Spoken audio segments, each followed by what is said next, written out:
छौ नि tape record cassette radio के भन्छ कि यो त उहिले तिमीहरूको बाजे पल्टनबाट आउँदा पहिलो छुट्टी आउँदा लिएर आएको ए बजाउँदै बजार बजार पयङ पयङ पयङ नाच्दै हिँड्थ्यो कि त्यति बेलादेखि मैले यो रेडियोको गीत मन पराए तिमीहरूको बाजे मन पराए हाम्रो बिहे भयो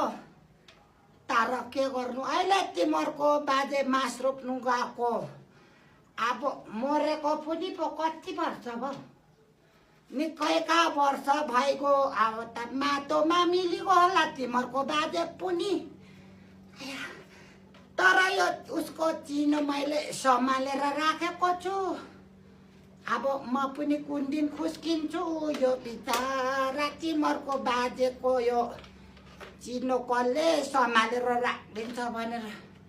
पिर मानेको छ यता खेल्थ्यो